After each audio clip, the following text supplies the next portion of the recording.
There's a new update coming to Fallout 76, and it's called Burning Springs. And it's so much more than a map expansion, and we're going to prove it. Everyone knows that the game has been in a bit of a, what would you say, content drought? Yeah, some things got a little stale. Season 2 of the Fallout show is coming, and Burning Springs expands into Ohio, which is timed not only to land with the show, but to connect it with... the GHOUL. Ooh. John Rush, the creative director for Fallout 76, said in the Q&A that Bethesda is several years ahead of now on DLC, so it's clear that nothing that they're doing is accidental or rushed. Or spur of the moment. It's all written, my friends. They've been laying down the groundwork for this change with all of the rebalancing and the perk card changes and everything that has pissed everybody off. But the reason that they've done it is now going to be clear. We are going to see a big leap forward in the game. Walton Goggins, whom we absolutely adore, joins Fallout 76 as the GHOUL at the last resort in Highwaytown, a new location. He's a bounty hunter, but like all overachievers, he's got too many bounties for one ghoul to handle, and so he needs some help. Help comes in the form of two types of events, grunt hunts and head hunts. Grunt hunts are your lower level bounty. You can do them solo and you get decent rewards. And by decent rewards, we mean like low level legendaries, improved repair kits, which are better than basic repair kits, so that's actually a decent reward. Maybe some Fastnacht math.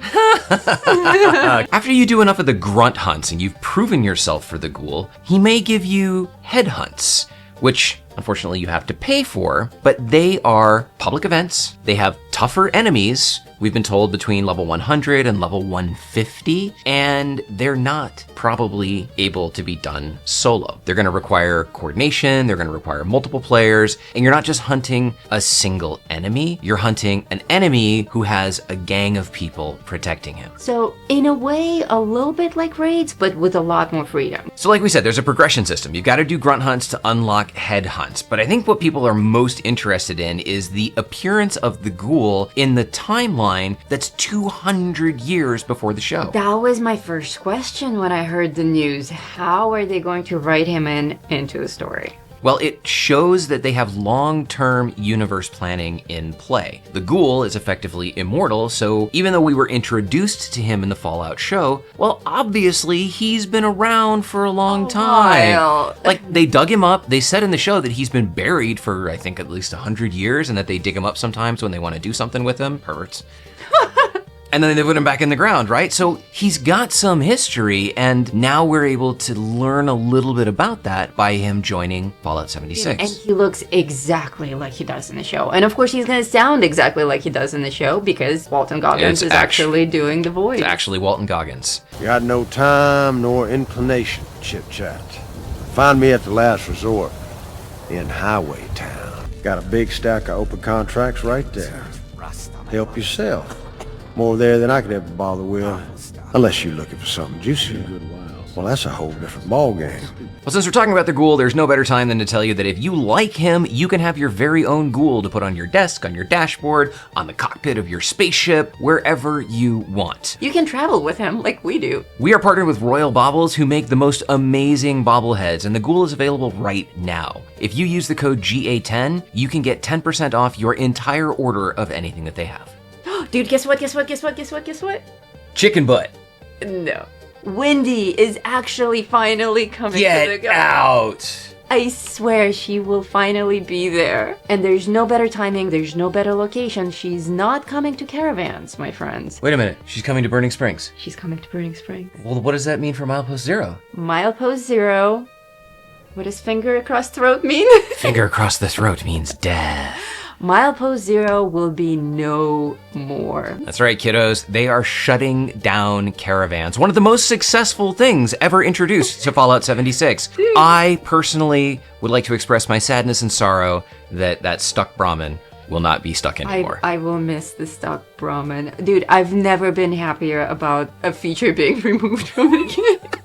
Well, finally, Caravans will be removed and Wendy will come to the new location with all of her wares, including that Deathclaw backpack that thing is hot. Had my eye on. That thing is hot, yeah. The other thing that I'm super excited about is red hogs. We have a new creature in the game, possibly as a tameable pet. Several months ago, I got the hog taxidermy head in the atomic shop, and I was like, man, why are you giving me this hog head? Because we don't have hogs in the game. John Rush said that lots of people don't find many of the Easter eggs that are still hanging there, so keep your eyes open, friends. In fact, he specifically referred to their release videos when they do the little cutscene trailer thing whenever they drop a new season. He said there are Easter eggs embedded in those videos that people never find. So I think the next time around, we all need to like go through it with a fine-tooth comb, much like Fargassier did in his analysis of the intro recently, which was very, very thorough. Very thorough.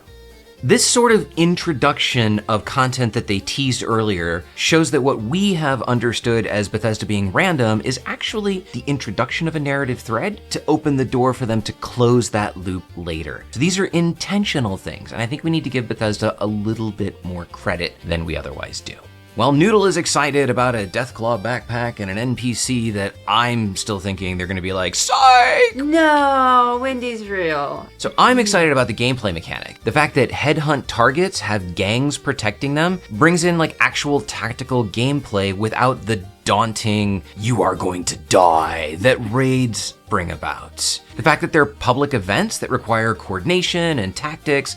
They're not just DPS races. It's not just like everybody stand on a place and like put a bunch of rounds on the target. More like daily ops or expeditions. Yeah, somewhere between a daily op and a raid. And they're going to take place in different locations. Daily raid. They're going to take place in different locations, so the environment is always going to be slightly different, and hopefully the enemies won't just be, methodical, repetitive stuff. From what we saw in the gameplay footage that we were shown, it looks legit. There are also 2 new events. One is called Sinkhole Solutions, and the other one is called Geared Up. In Geared Up, you have to actually go to a Deathclaw training center for a character that we'll tell you about in a minute, and help armor up the Deathclaws while things are trying to attack them, and then escort the Deathclaw to its combat location while other things are trying to fight it. Like, doesn't that just suck? Like, you're on your way to work and people are making you do work on the way to work. Deathclaw's like, help me out. But I hate when that happens. Armored Deathclaws. Armored Deathclaws.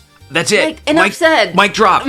Armored Deathclaws. The progression from grunt hunts to head hunts shows like a meaningful advancement. You can work on this until you get big enough to do that. There are new weapons. The only one that we were told about, though John Rush did say weapons, plural, but we know about the Ghoul's gun. We didn't get to see it, but we know that it exists. I'm just thinking that the Ghoul's gun, whether it's a pistol or a rifle, it's gotta be legendary, and if they do it right, it should have some attribute that makes it useful in the grunt hunts and the head hunts. This demonstrates that they understand what makes the game engaging, and they're putting more energy into it. We've been bagging on the scoreboard or the seasons pages or whatever for several months, years, for a really long time now, but maybe Bethesda's smart, and maybe they don't want people just grinding the scoreboard. Maybe they want the objective of the game to be more consistent, not a spike as people finish it and then they leave, but finish the scoreboard and then you've got other really interesting stuff to do to keep you coming back.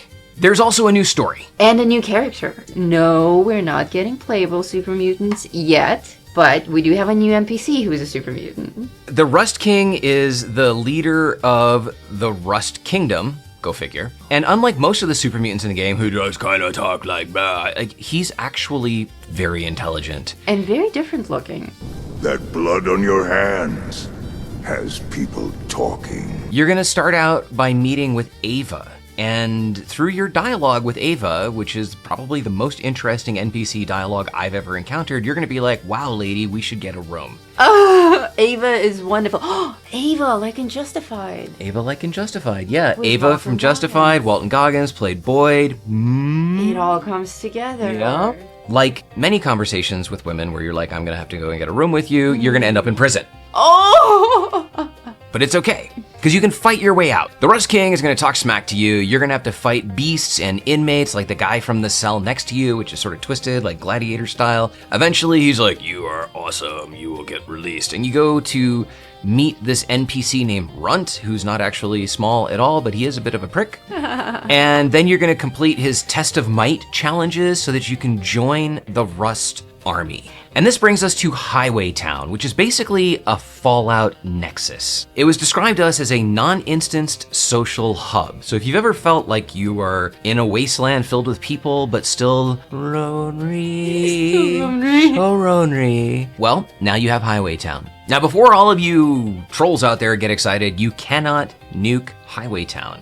But if you nuke the region, it will trigger some new nuke event, and we don't know what that is. There's so many other things, we can't even begin to cover it all. But one of the very exciting things is that Burning Springs is humongous. It is 2 times the size of Skyline Valley. It's complete with new fish, new local legends for the fish, a new regional cryptid variant, New mods for humans and ghouls, new nuked flora, and nuke events. There are more than 20 new locations with names like Checkpoint Canyon, Athens, Highway Town, Rust Kingdom, Fort Steuben, and Jackson Junkyard. New weapon performance, like iron sights for the 50 cal, and more realistic weapon handling in general. They showed us some gameplay footage where somebody was firing a handmade and it legit looked like an AK-47 with the receiver cover taken off, and it wasn't just in the mechanics of how the gun was animated, but you could see that the gunplay itself was much, much tighter. There are also new anime factions. And it looked like there are even new challenges for Atoms and Caps. When Skyline Valley came out, people were concerned that you couldn't just go straight there. You had to be a significant player and people wanted to go and play it right away. Well, we were told that this has leveled access. And in fact, people coming straight out of the vault are gonna be steered towards Burning Springs as an alternative to the Wayward.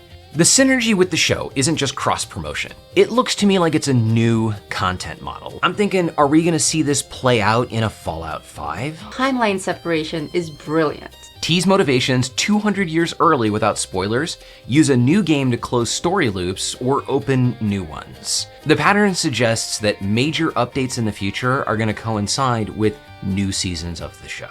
We think that this reboots the game. The momentum and the trajectory are clear. And you know that we love science. One of Newton's laws says that objects in motion stay in motion unless acted upon by an outside force, and this looks to us like Bethesda is moving again. If you want to get your Ghoul Mojo on right away, check out this video where we unbox it and show it in all its glorious detail. Thank you so much for watching. My name is oskapt. And I'm Noodle Pants. And until next time, stay safe out there, Vault Dwellers. It's a treacherous ride with dangers untold and nowhere to hide.